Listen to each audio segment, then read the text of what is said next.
Hey guys, welcome back to another episode of Four Checking TV. I'm your host, Doug Lackey, and alongside me are my co-hosts, Scotty Porterfield and Peyton Trollinger. Boys, how we doing?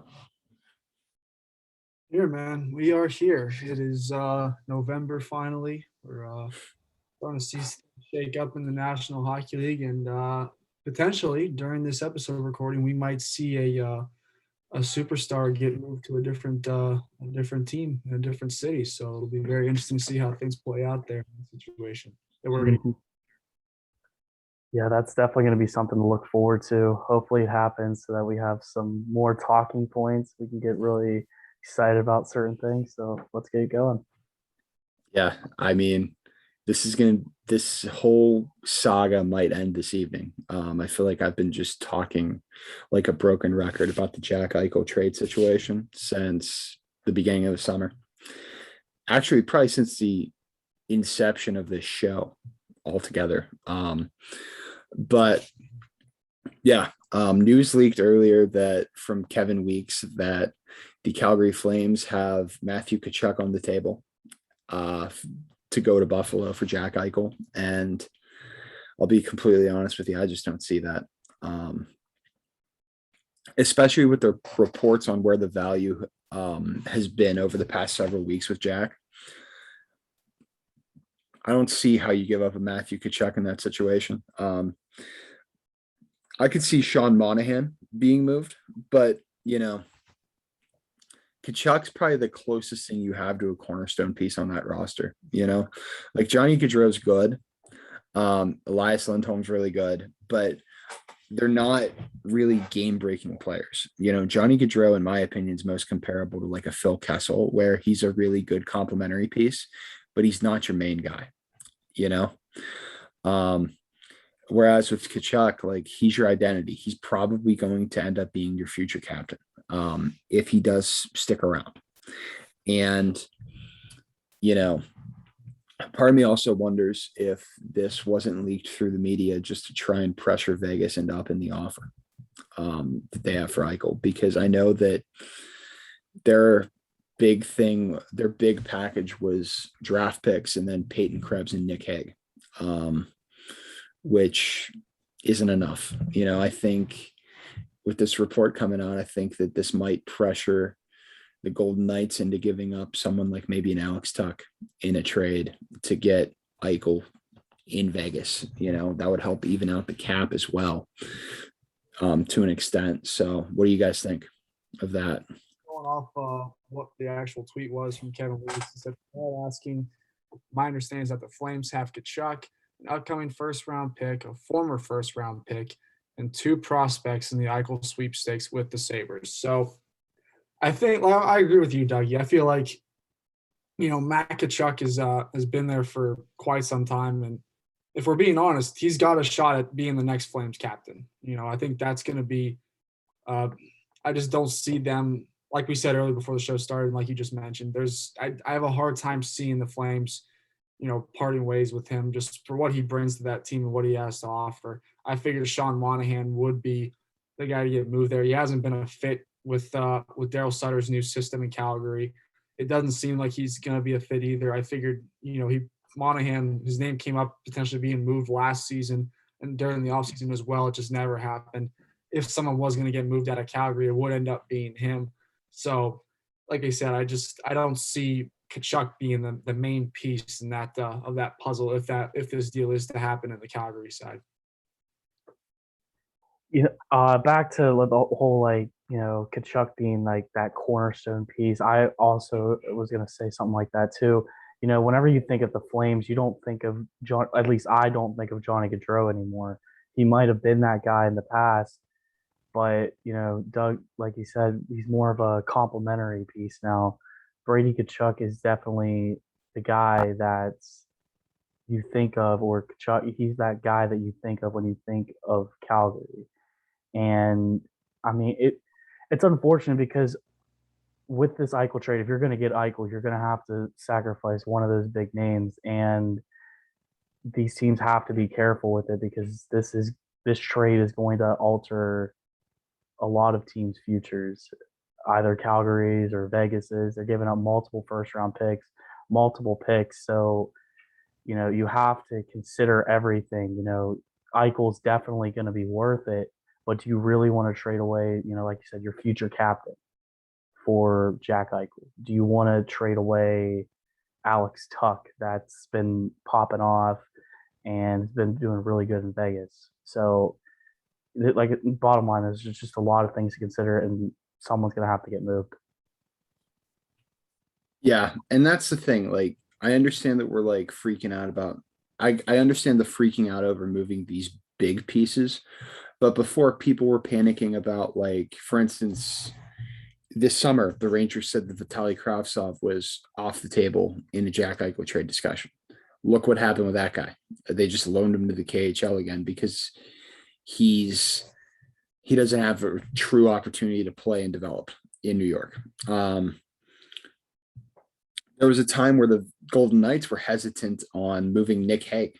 And it's like, I know Nick Hague is decent, but like ever since your franchise's inception, the entire narrative has been this team is lacking center depth behind William Karlsson. So why not go out and get a center to play above William Karlsson, And with Calgary, I think having Sean Monahan in the trade makes way too much sense, guys. I know it's a matter of if he would waive his no trade clause, but when you think of it, Elias Lindholm would center your top line, and then whenever Jack is fully healthy, he'll slot into that. Well, no, Lindholm would center your so-called second line. And then your top line would be to start the playoffs whenever Jack gets healthy. It would be Gaudreau, Eichel, and Andrew Mangiapane. Guys, that's nuts. I mean, you guys know that like that's like a dream line when you think of like how I think of hockey and how I think the game. That's real good stuff. They still have Mikhail Backlund as well, center in the third line. Really, if Calgary is able to pull this off without giving up Matthew Tkachuk and doing something drastic and getting absolutely hosed in this trade, they go from, this mediocre, underachieving team that they've been for the past several years to a perennial cup contender right off the bat, because Jacob Markstrom's been insane to start the year. The defense is really good. And, they have depth scoring out the wazoo at this point. I mean, they even have Milan Lucic looking good, for God's sake. Yeah, definitely go against Pittsburgh whenever Calgary stopped in. So yeah, like you said, I think maybe it's one of those cases where that could be, and Jack Eichel could be the missing piece to just push that team over the edge. Because right now, I'd say they're obviously a playoff team, but they're not a team that's set to make a deep run. You bring in a guy like Jack Eichel, should he get the surgery that he needs and recover in a decent amount of time, there's no reason why he couldn't help propel that team to the next level. And obviously that, it'd be great for the city of Calgary because they haven't had, much success in the postseason for quite some time now. So yeah, definitely would be interesting to see how that would play out. On the flip side for Vegas, I mean, how that would be huge for them too. Obviously they're already a loaded team as it is. And then if you have the potential to bring in a guy like Jack Eichel, I mean, you have no excuse not to win at that point, About the Calgary thing, first of all, I said Brady Kachuk. I meant Matthew. Sorry about that. Second of all, if you had a guy like Jack Eichel to Calgary, and the Flames, they've been to the postseason before. A lot of these guys have been in the postseason with the Flames. And then, like I said, you bring a guy like Jack Eichel, that literally could be the piece that propels them. The thing with Jack Eichel, we really just need to change of scenery. Buffalo has not been doing it for him. He's been there for countless years, and he's tried to lead that group, and he's not getting the support he needs. If you put him on team, it could either go with Vegas too. Both these teams have really good depth here, and they can actually support Jack Eichel, and he can do what we all know him to do, and he would pop off really nicely. And I just came up with something just insane in the back of my head. What if they set this up the way that they set up the Matt Duchene trade, where Monahan goes to Vegas, Eichel goes to Calgary, and Buffalo gets all those prospects and picks in between. It's one of the few times, like in the recent memory, where, in my opinion, it makes sense. Um, you know, the Flames or the Sabres would retain a bit of salary on Monahan, and I'd say that the Vegas Golden Knights would be acquiring Monahan at around a $5 million cap hit at that point. And they're in a good spot where their top two centers, they're only taking up like, what is it, like 10 or 11 million. And then they're able to still add around that roster and be competitive. I wonder if that might be how this whole thing shakes out, because, there's I mean, it also reminds you of the Dubois Line trade, where it's like there's so many moving parts and it helps everyone involved, you know? So I would stay tuned for that potentially. I think that could work out, because with where Sean Monahan is at his age, I think if the Flames were acquiring him, it would be, or if the Sabres were acquiring him, it would be to flip him. I don't think they would hold on to him long, maybe just until the trade deadline or something. But I think the whole goal would be to flip Monahan to a team in the Western Conference that's desperate for center depth, like a Vegas or a Minnesota, and try and cash out and keep adding and stockpiling assets for the rebuild.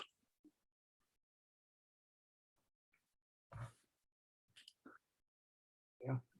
Say that, I hadn't thought of that, making a 3-team deal until you just mentioned it, Dougie. I think that would definitely, benefit all sides, obviously. We always talk about, Eichel needing the change of scenery with Buffalo, but it wouldn't hurt Monahan either, obviously, because he's, like I said earlier, he's had a hard time trying to fit in there in Calgary, and it doesn't seem to be getting any better. So, maybe Vegas is what it would take for him to, get back on track in a sense. And he is at that point now where he's in the prime of his career. He's 27 years old. If you get Buffalo or somebody like that to retain a little bit of salary, it could go a long way for him, because you're going to have him for this year and next year before he's up for free agency. Again, I'm not even going to add anything new. You guys have said a lot. I'm kind of in favor of that 3-team trade now, because it literally makes the most sense. Like, I can't really say it any more about it. Like, Buffalo is in desperate need of picks and prospects. You send all them to there. Monahan, like you said, Scotty, would heavily benefit from a change in scenery, as well as Eichel, and you could really see him shine if that were the case.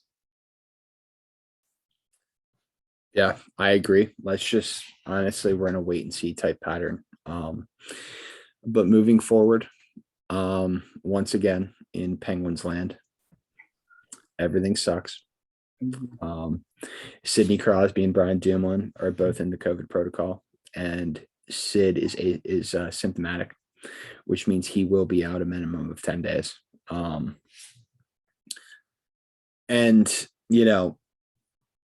it's hard to evaluate the team right now, simply because of how the infrequency of the regulars being in the lineup. That's what's making it difficult to really quantify what this team's capable of. And, let's be honest, since the start of the preseason, this team's had like one hell of a COVID breakout. It's been crazy, because you got to think this is probably like, well, Pedersen and Ruhwedel went into the protocol the day before, and this is probably like 7 or 8 players that have been in the protocol already, and it's only the first week in November. So that's a difficult thing. That's a difficult pill to swallow, especially when you're lacking in center depth already. I really have a lot of faith and trust in Mike Sullivan at this point, but like, I also understand the whole thought process of people starting to worry a bit about where they're at, and where they're going or where they could potentially end up. So, what do you guys think on that? So I mean, you figure we're already missing Crosby and Dumoulin now. Letang is supposed to be back potentially sometime this week. Hopefully, he'll be back Thursday against Philly. That still remains to be determined. We're also losing Marcus Patterson and Chad Ruhwedel. They're both out because of COVID protocols. So we get to see more of P.O. Joseph and Mark Freeman and Yuso Ricola. And then you have Brian Rustin and Evgeny Malkin both on IR. So I mean, it's tough, like you said, though. It's tough for the Penguins to, really gauge where they're at this point in time because I mean, you got so many of your key factors coming in and out of the lineup, and it's hard to really pinpoint where this team should be. And it's going to take a lot of guys that are going to have to step up. I mean, we've talked about before. Tristan Jarry has done a good job so far. Obviously the pressure was on him. He was kind of on the hot seat in a sense heading into this season. So far, he's handled business well up until this point. So let's hope that continues. And yeah, a lot of guys need to continue to put the puck in the net. In particular, I know everyone's kind of been dogging on him lately, but and Kasperi Kapanen has got nothing going on for him. That guy couldn't. I mean, he's struggling to say the least. It's tough to watch him go through this for sure. So this is kind of reminding me of what was the year that the Penguins they made that cup run and they were just injury prone the whole time. Was that 17, Doug? 16. 16. And 16, there was a lot of good talent there, but it was just the matter of can we stay healthy? And honestly, I see the same thing here. Like, I'm looking at the roster right now. The Penguins really do have good depth. It's just the fact that they can't stay healthy. And the question we need to ask is, can they stay healthy for the season? There's so many big names out, Crosby, Letang, like we named them all. But I personally think that if those players can come back full, strong, just like they were, I mean, there's no telling what the team can do. It's just they got to stay healthy. And they could have the guys to step up, but like Drew O'Connor has been stepping up. Brock McGinn's doing what he can. Dom Simone trying to chip in where he can, but you can't expect them to keep stepping up like that whenever your big names are out. So that's, like I said, that's my spiel. They just need to stay healthy, and can they stay healthy whenever they come back to full strength? But we all know the key to what you just said is getting healthy at the right time. Getting healthy at the right time, the right line combinations falling into place. It's Crosby getting COVID is unfortunate for several reasons, but the thing that kind of like is the most frustrating part about it is Brian Russ is probably going to be back before he is,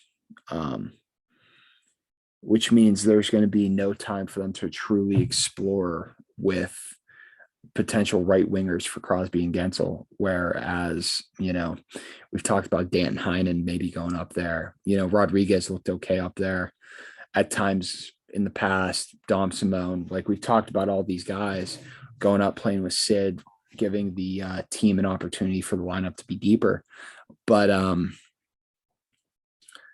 Russ is just going to go right back up there whenever Sid comes back. And that's just going to be what that is. But the most encouraging thing that happened with the Penguins this week has to be the fact that Malkin's skating. I know it's in a non-contact fashion, but like the fact that he's progressing this way leads me to believe he's going to be back before Christmas or right around Christmas. And if that's the case, gives him the ability to get rocking and rolling. He'll probably be able to go represent Russia at the Olympics. And, everybody will be able to come back after that break and just be ready to run it, because it's going to be a very fast stretch run of the season this year with the Olympic break added. And there's really going to be no margin for error, especially if you're a team like the Penguins, where it looks like they're kind of just going to tread water until everybody gets back and healthy. But yeah, I think Malkin's going to be back by Christmas, which is going to be massive. It's just a matter of how good is he going to look? How much of a difference is him having this knee surgery going to make at this point in his career? I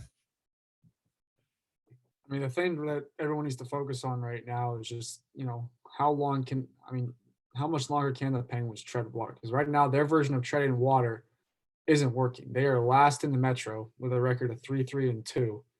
And the closest they are to a playoff team, quote unquote, they're 3 points back of Philly right now. So it's going to be really, I mean, like you said, we talked about it in previous episodes. We talked about in our preview episode how, this could potentially be the year where they end up missing. And, it was looking all right at first. And now all of a sudden things are starting to slip a little bit here. And they got a major game coming up here on Thursday where they have a chance to climb a little bit in the standings because, you haven't faced your tough teams yet. The Penguins haven't faced Carolina yet, who's still undefeated up until this point, by the way.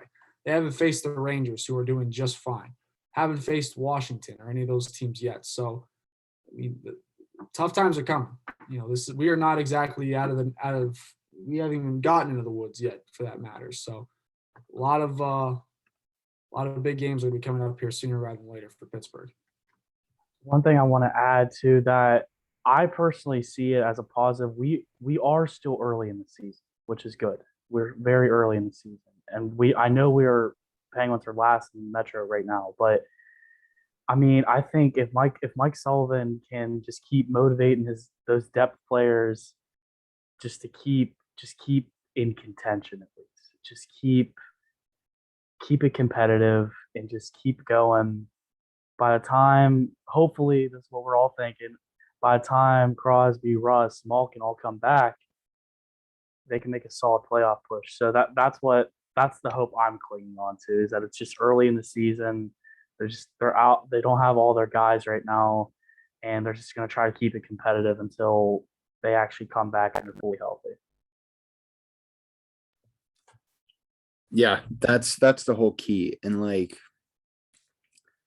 the games that they have until Crosby would be slated to come back aren't really that crazy. I'm never really worried about them against the Flyers. Minnesota's been very good to start the year. And then next Tuesday, they have Chicago, which, oh boy, that is what that is. That Thursday, they'd have the Panthers, which it all depends on whoever you start in goal. If you start DeSmith, you're probably going to get absolutely destroyed at this point in the game. They don't really have a lot of crazy matchups, in my opinion, up until, that Sunday, November 14th, where they play the Capitals, which, who knows who else is going to be back by that point. But probably the most concerning thing to start the year, in my opinion, has been Brian Dumoulin and his play. He hasn't looked himself at all. And, when you look at a lot of metrics, he's bottom of the barrel in a lot of them. And it dragged down Chris Letang to start the year, where he kind of just looked all right. And then, once Letang had COVID and Marino went up with him, Marino went right. He completely tanked in terms of production and on ice metrics. So do you guys think that there's cause for concern right now with Brian Dumoulin's play to start the year? And do you think that it's something that will be able to sort itself out? I feel like we've seen this in the past with defenders who play the same style that Dumoulin does, where they're really good and consistently good for an extended period of time, and then they suddenly just fall off a cliff. So what do you guys think of that? I don't think this is one of those situations. I think, we got one thing we got to remember is, Brian Dillon was a guy who's dealt with a lot of injuries over the past few years. And sometimes, that can hamper a guy because, he's been in and out of the lineup consistently. So, what he needs is just like an extended amount of playing time that he's clearly hasn't gotten over the past few seasons. Once he gets that, I think he'll be fine the way he is. It's just a matter of, getting some consistency in his game that he hasn't had for a while. Yeah, I mean, like I said, going back to what I said, it's still really early in the season. I know, past 8 games, still only put up 1 point, and it's been an assist. He hasn't even got a goal yet, I don't think. But it's like I said, it's still early in the season. I think a lot can change. I think this is just one of those, like I said, they're just trying to compete. They're trying just to stay in it until the main guys can come back, and then the Penguins can finally show off the depth that they do indeed have. And I think Dumoulin he'll come back to himself whenever that comes up. So I don't now if it continues to play like this for the trade deadline, then that's a different conversation. But right now, I think he's okay. I think he'll be fine. That's what I was trying to get at is if he's still playing like this in, let's say, like February, you start to wonder, do you have to do something about it? Because if you were to move him, that keeps Mike Matheson in the picture long term. And that's a guy who hasn't necessarily been bad. And that frees up cap space enough to the point where keeping the current core intact and extending someone like Brian Russ could become a legitimate possibility. That's true. Because as much as people think that Brian Rust is going to get paid, while I do agree with that to an extent, I don't think he's going to get paid as much as people think that he's going to. I think that his next contract structure would look very similar to what Jason Zucker's current contract is, where it's probably like a 4 to 5 year deal at a $5 million plus cap hit. And with what Brian Russ has provided the past several years for the Penguins, and if he comes back and rebounds off of this injury, by all means, I'm with it. I'm with it. I'm down for the cause. And, I think that allows them to, at least stay in some form of respectful contention going into the end of the Crosby Malkin era. Definitely a possibility. If Dumoulin does, take that steep decline that we're expecting, maybe it is a possibility to bring in Russ at that point. I figured he might get maybe more of a. I think he'd be more in. I figured his contract would be more in the Jake Gensel range, which still is only $500,000 more than Zucker's right now. But that you get the point either way. But yeah, if you can find a way to keep Brian Rust on, obviously it didn't seem possible before, but if you move a certain piece out and are able to, free up some cap space in order to make that happen, by all means, go for it. Because we obviously know how effective Brian Rust can be when he's playing with either Crosby or Malkin. So we'd love to see that continue in the future. And it's really unfortunate too, because one of these pieces are going to have to go if the Penguins intend to keep this core intact. And like we were saying, if Brian Dumoulin keeps this kind of production up, it unfortunately might have to be him or another piece, but you can't have your cake and eat it too, unfortunately. Yeah, while it is unfortunate, I mean, you guys know Dumoulin's been one of my favorite players since this entire championship run started a couple years back. But while it's unfortunate, if you can get better results with like a Mark Friedman or a Juuso Riikola or P.O. Joseph playing with Crystal Tang, making only like $1 million, if that, you got to do it, like use that extra $3.5-ish million elsewhere and use those funds to allocate towards keeping this team a championship competitor for the next at least 2 to 3 more years. I agree. Moving forward, the New York Rangers extended Adam Fox. That's right. You heard it here first, people. Adam Fox will make the same amount of money that Seth Jones does for the next 7 years. And Adam Fox will probably do triple to quadruple of what Seth Jones does on the ice. So That love that contract- for the Rangers. Love that for the contract Rangers. Still makes me mad. Oh, God, that's just horrible way to throw multi-million dollars just to throw that Seth Jones like that, and then extend him long term like the Blackhawks did. Just dumb move. Really dumb move. Well, if the past several weeks have indicated anything, they deserve it. Mm-hmm. And speaking of guys who were affiliated with the Blackhawks, Joel Quenneville is out now. Since our last recording, Joel Quenneville was resigned as head coach of the Panthers. So that poses our next question: is who's going to be the next man behind the bench in Florida? A lot of people are pointing the finger at John Tortorella, like it might be him. What are you guys thinking? I think they should keep Andrew Brunette. Honestly, I think that he's been in coaching circles for several years. Had a really nice career, was, in my opinion, one of the more underrated forwards of the 2000s. Scotty, the reason that you don't know a whole lot about him is like he was one of those players. He played strictly in the Western Conference. He was Minnesota and Chicago. What? Wasn't he in Minnesota and Chicago for? He was in Colorado, Minnesota, and I think he did finish in Chicago. But most of his big moments came in Minnesota. He was really, really good there. I don't know. I think I would just keep Brunette there. I think with the way that team's assembled, bringing in Torts would be way too nuclear. And I think it would cause way too many issues, because you got to think of some of the guys you have there. You have Anthony Duclair finally thriving somewhere in the NHL, being exceptionally productive. You have Sam Reinhart as well.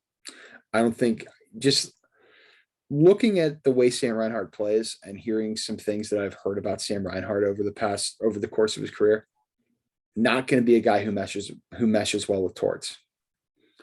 And I really don't think that Bob wants to go back to being coached by John Tortorella either. He doesn't do it probably, because didn't he play under Columbus too? Yeah, he did. But like, I understand it, because the system that Florida runs makes sense for Tortorella. Like, the players are there for him to deploy his system to an extent. Like Barkov and Huberdale, while they are great offensively productive forwards, they have a very good defensive game to them as well. Same goes for Anton Lundell, who's one of their big rookies, who's having a very solid campaign to start the year. And I mean, Mackenzie Weegar just seems like the type of guy that Torts would turn into a freaking superstar. I see that with the way Tortorella runs his system. But I don't know. Plus, I'll be honest with you, I like him on the TV side of things way too much right now. I think he's been really good. But obviously, I think that if he gets another chance to coach in the NHL, he's going to jump at it and go. It's just, are the Panthers going to reach out? Yeah. Okay, go ahead, Scotty. I mean, I was just going to say that I don't know if Torts is the most popular option anymore. I mean, he just obviously, his coaching tactics and everything, they only have like a small shelf life as it is. So I don't really know if Florida would buy into it necessarily. Other than that, I haven't really looked into many other options that they have as far as coaching is concerned. And who knows, the way the team's looking right now, they might just stick with Andrew Brunette, because they've been doing well even without Quenneville. Yeah, and Brunette, he's with the Panthers. He knows that system, and I think it would just be honestly, it would just be a smoother transition just to name him the head Yes. coach. Don't I don't even care if it's John Tortorella. It could be anybody. Like if you add a new coach, then that's gonna mess up most likely mess up a lot of the chemistry. And why would you want to do that when you got a guy that's already in the system? He already knows that. He knows all the players. He has good relations with them. It just makes more sense just to bring in a guy that you already have. Yeah, I agree. I think that's pretty much in a roundabout way. That's pretty much what I was trying to say as well. But moving forward, um, a certain rookie defenseman won NHL Rookie of the Month this month. Moritz Seider was the NHL Rookie of the Month. He had 8 assists. He has 8 assists in 10 games this year, guys. Like, That's I thought ridiculous. I thought I was nuts for. I obviously I didn't do it, but I thought about putting down a futures bet on him to win the Calder. Now with everything that's gone on to start the year, with like Cole Caulfield going back down to Laval, it's this guy's trophy to lose at this point. Like he's running it, Same with Bobrovsky being really good to start the year and Spencer Knight not really having an opportunity to get games. The only real competition that Moritz Seider has at this point would be Trevor Zegras.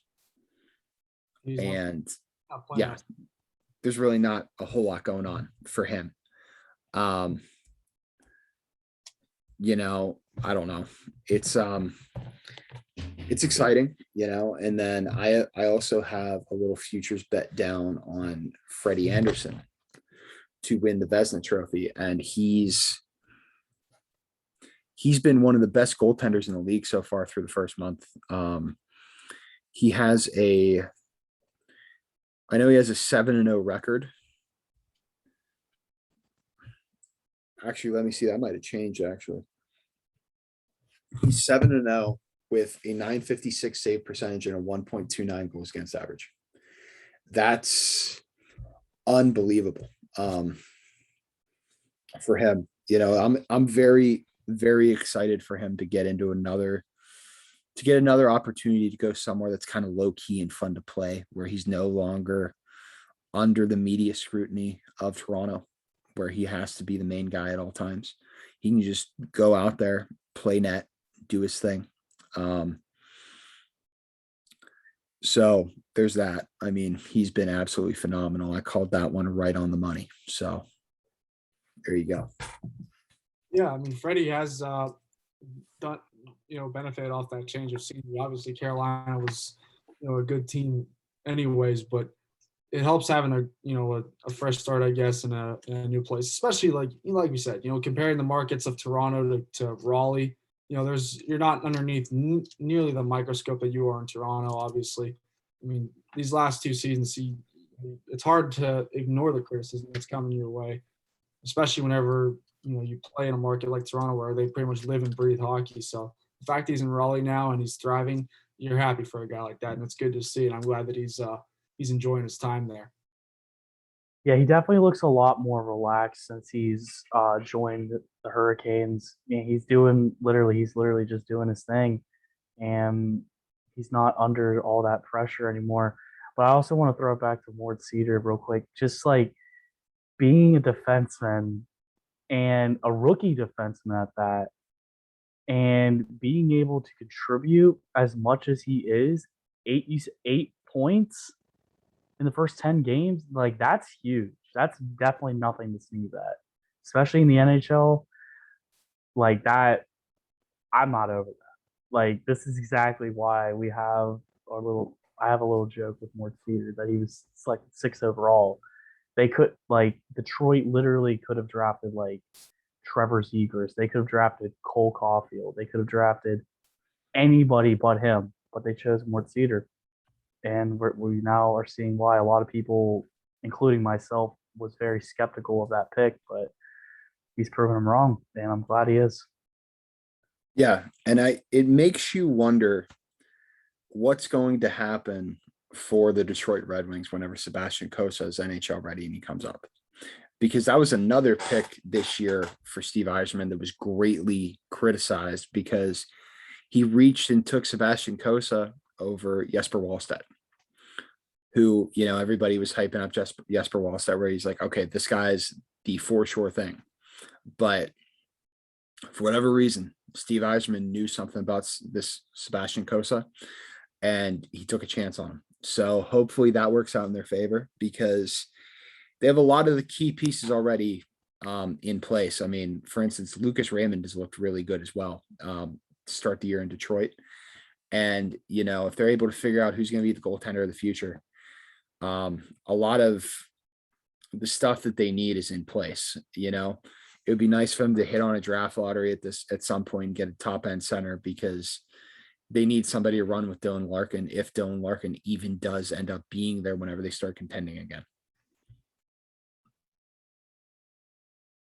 I think Dylan Larkin, I mean, if they keep going in this positive direction where, Cedar's producing, Ronick's looking really good, all those players, if they keep doing that, I don't see a reason Dylan Larkin goes anywhere else.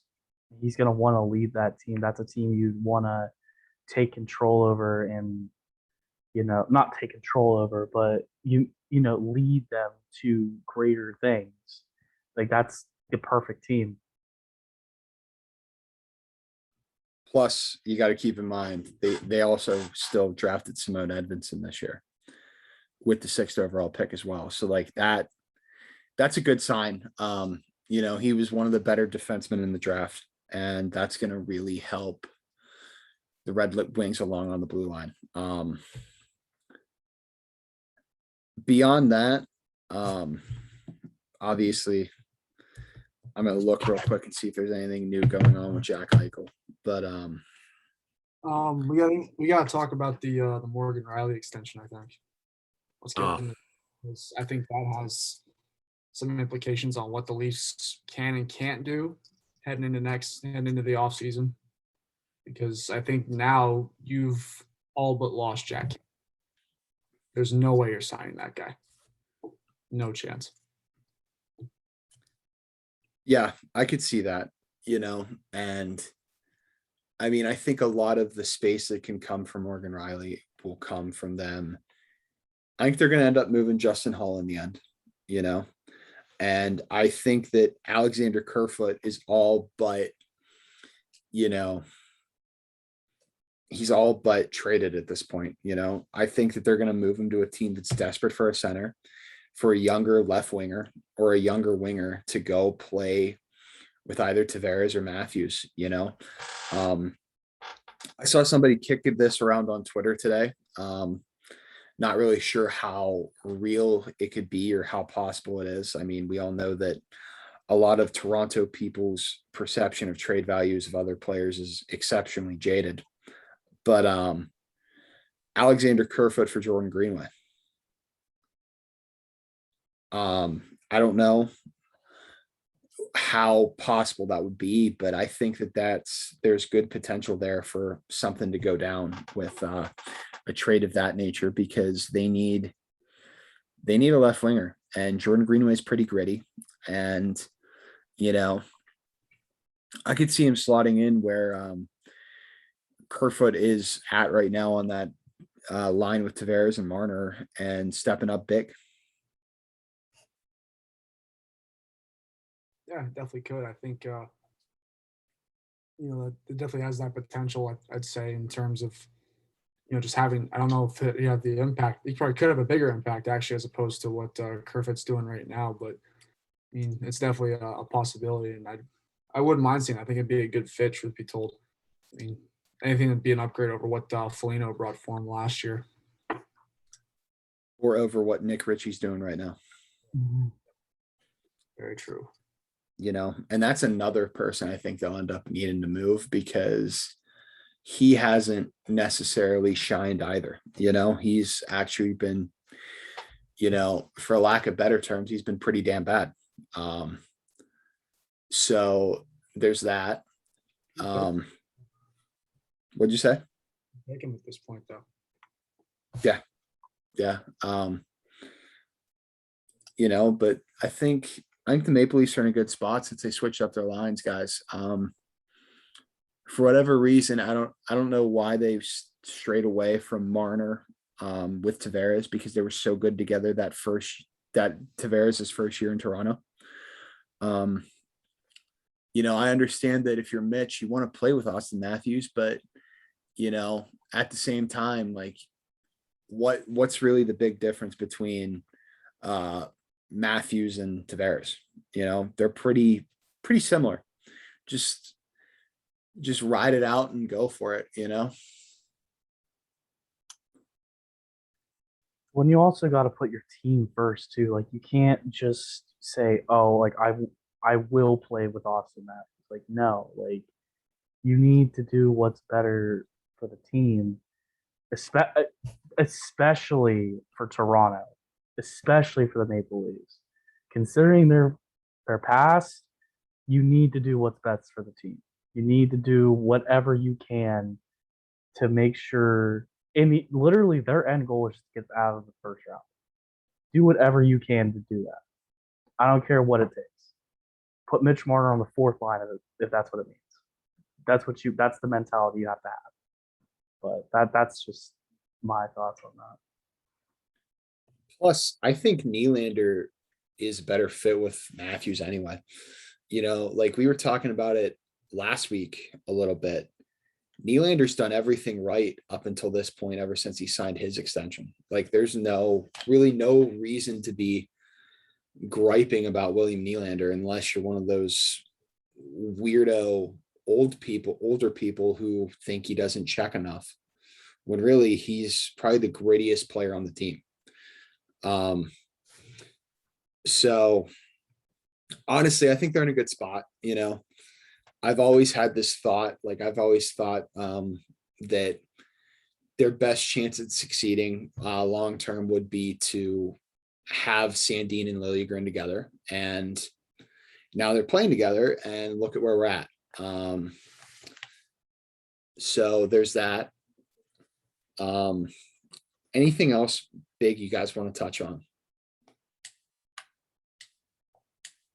I don't have anything.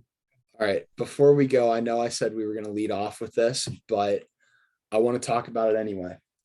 I know I sent it to both of you this week, but earlier on Sunday, a certain Yinzer man was recorded by his son and it got posted on Twitter of him just screaming and just random gibberish about the Steelers. At one point, he just shouted, "You got to pick her up, put her down." And it made no sense. And then, of course, he starts MFing Deontay Johnson as he's literally putting the game on ice. And, I think that's the perfect embodiment of just Pittsburgh and just Yinzers in general, is just nonstop rage. Like the only emotion a Yinzer truly feels is anger. Yep. There's no joy. There's no laughter. There's no sarcasm. There's just straight anger. And it's the perfect embodiment of Pittsburgh. And I feel that, a fun way to end this week's episode is for each of us to tell our favorite Yinzer story. I know we've all gone to a lot of Penguin games. We've all gone to a lot of Steeler games. We've all seen Yinzers out in the wild. And especially in my case, on one certain fateful evening in the May of 2017, I went full blown Yinzer over the Penguins. So I'll just lead off. One of the greatest stories I have of all time is I went to the wild card game in 2013 when the Pirates beat the Reds. And the guy that was sitting next to my dad got so drunk that he fell asleep in like the bottom of the second inning. He missed Cueto dropping the ball. He missed Russell Martin hitting the home run. He missed all of that. He missed one of the biggest moments in Pittsburgh baseball history because he was too drunk to keep himself awake. And he woke up. The man finally woke up in right after they pulled Francisco Liriano. And he woke up and he shouted "Buccos" at the top of his lungs, and in a thick Yinzer accent. Buccos. And he didn't realize at this point Tony Watson's pitching, and he didn't realize that Francisco Liriano got pulled. And Liriano gave up a hit, and he's just like, "Oh, this damn Liriano, we're gonna lose this game." Keep in mind they were up like 6-0, and I just started screaming in Yinzer. So now, like every once in a blue moon, my cousin and I will just text each other "Buccos" in all caps because of how unbelievably funny that experience was. And for me, the night that I went full Yinzer was the night of the Eastern Conference Final, Game 7, double overtime. And Justin Schultz scored, and as always, I was the stupid one and thought to myself, "Oh boy, Schultz just scored. There's like 13 minutes left in the third period. We can go on autopilot and shut this thing down." I was freaking out, guys. Like I thought I was gonna have a heart attack, and I got up into my kitchen to get like a drink or something. And I think I was grabbing like a yogurt or something too, because I was grabbing a spoon, and that's why this next event occurred. When Ryan Dzingel scored, I threw a small temper tantrum in my kitchen. And I slammed the drawer shut where we keep our silverware. And my house was pretty modernized and older at this point. Like we didn't like renovate anything yet until my brother and I got to college, and I broke the wood base and the handle off of this drawer. Oh my God. So rather than me having that oh shit moment, at this moment, I think to myself, I'm Chris Evans. I'm Captain America. And I carry that thing out there like it's a freaking shield into the living room. Like we go full Avengers Assemble in this kitchen. And, to preface, my parents were pretty fed up with me at this point because, let's be honest, I went full on insane after the Washington series. The Fleury winning them Game 7 the way he did me in both mentally and emotionally. And I was just shot from that point forward. And I'll never forget, they're in double overtime. There was a contingency plan where if they went into the third overtime, my dad was going to end up taking me to the hospital because they were afraid I was going to have a heart attack. They're in double overtime. Chris Kunitz goes up over the boards, and he's out there with Sid and Jake. The entire time the sequence is occurring and Schultz is working the puck in deep to set up Chris Kunitz for the OT winner, I'm screaming at the top of my lungs. I'm screaming. It's to a point where I'm screaming like, "Where the F is Connor Sherry at?" And it's like in the thick Yinzer accent. And like, I'm like, it's like to a point where I'm like almost incomprehensible English at this point where I'm just like, "Where's Sherry? Where are you at?" And then Kunitz scores. And I'm like, I'm still, that shot went over Anderson's shoulder and you couldn't tell it went in at first. And I didn't know when it. I was just still screaming my head off about how Connor Sherry isn't on the freaking ice yet. And then they won. And I kind of I was sitting down at this point. I just kind of like laid back and just laid there motionless for 10 minutes. And that's how my Yinzer story ended. Solid. Really solid. I mean, the truth is we all have enough. I mean, Peyton and I, you and I have enough Yinzer stories to work until the end of time because of Johnny Jorts, Yep. honestly. Certain individual. Yeah. There's also a time you and I were at that preseason Penguins game and the guy in front of us was just straight up being shady. Like, oh, it was bad. It was so bad. Oh, Scotty, it was horrible. It was so bad. Scotty, you have any good ones or no? I'm one of the very lucky people who, can block out a Yinzer. I know when to see one. I know when to get away because I know what's coming. But, I think one thing that we can say about all people born in the Pittsburgh area is we're all born with a little bit of Yinzer in us. We all have that moment where it just rears its ugly head, or moments, I guess I should say. And I can say that I've had 4 Yinzer moments in my lifetime. The 2018 wild card game against Jacksonville.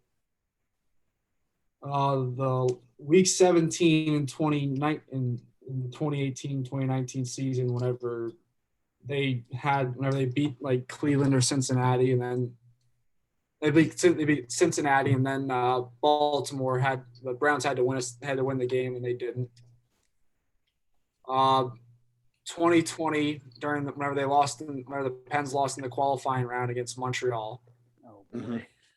And back in January, whenever I had to watch that sorry excuse of a playoff game against the Cleveland Browns. I think those were probably the 4 times where anyone that was around me just pull out a phone and watch me just go crazy because I'm just screaming at a TV screen the whole time. It's insane. I think my most recent moment, Peyton, you can attest to this, was the Sunday Night Football game against the Seahawks. Mm-hmm. Yeah. Terrell Edmonds missed Alex Collins and didn't wrap up, and I kind of just went mental for 30 seconds. But another one that almost killed me was probably the first Islanders series. Oh boy. Whenever Johnson and Gabranson were playing together on a pairing. Jesus. That one. Those were dark times. Those were dark times. Peyton, you're lucky you weren't around at that point because it was bad.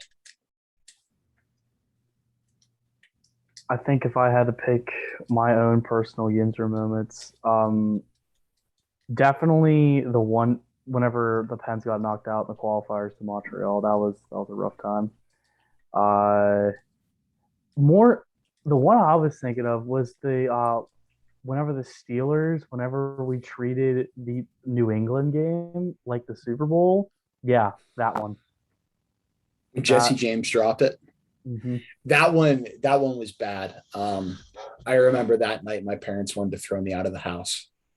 Yeah, I was livid over that. Yeah, I was in that one left me in a very, very bad mental state. And that's pretty much it, and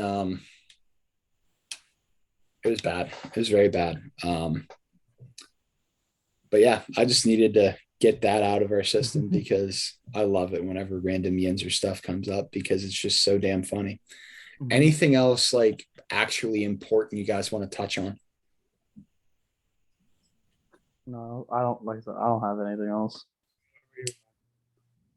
All right, guys. Sounds good. Well, everyone, this was another episode of Forechecking TV. Be sure to follow us on Twitter at Forechecking TV. Subscribe to us on YouTube and look for us wherever you get your podcasts from.